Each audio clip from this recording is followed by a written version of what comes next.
সহযোগিতায় এবং লালন একাডেমি ছেড়িয়া কুমারখালী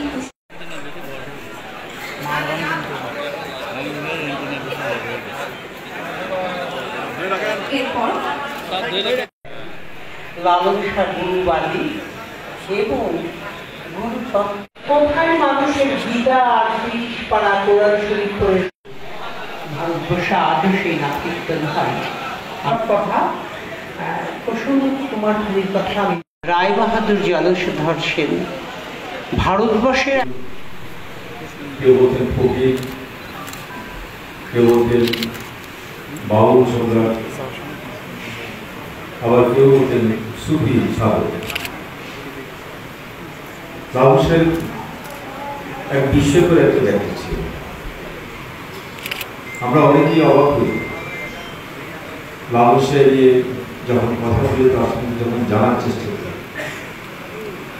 আমরা যতটুকু জেনেছি যে লালন কোনো শিক্ষাগত একাডেমিক কোনো শিক্ষাগত ব্যাকগ্রাউন্ড ছিল না, কিন্তু একজন মানুষ যার হয়তো একাডেমিক শিক্ষাগত কোনো ছিল না, তারপরে কিন্তু তার চিন্তা চেতনা অনেক অনেক মানসিক অনেক ঊর্ধ্বে ছিল। লালন তিনি ছিলেন একদম নির্ভেজাল একজন ধার্মিক মানুষ, কিন্তু সেই ধর্মটা ছিল তার সব ধর্মের সমন্বয়ে, তার মধ্যে ছিল মানবতা ধর্ম।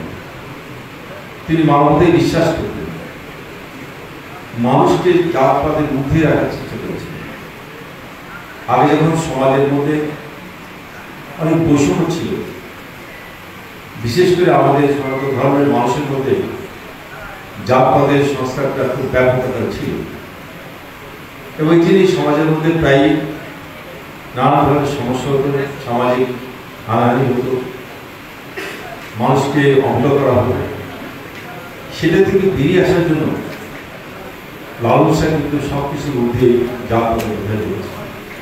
সাহিত্যে কেমন মানুষ ছিলেন, মানুষের ভুল ধারণা সাহিত্য সম্পর্কে, মরমী কবি লালন সাহিত্য সম্পর্কে আমাদের এটা ভুল ধারণা। যেমন নাড়া ফকির ছিলেন, হতে পারে উনি নাড়া ফকির ছিলেন, যে ওনার যে জ্ঞান প্রজ্ঞা যেটা ছিল সেটা সাধারণত এই বাউল সাধক দেখা যায়।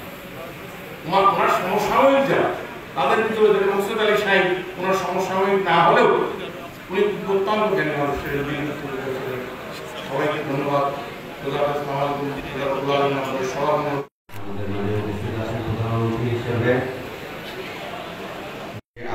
সেটা দেখার জন্য তারা আসে।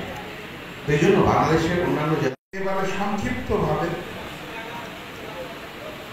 আর মানুষের প্রতি মানুষের মহত্ব রবীন্দ্রনাথকে ছিলাম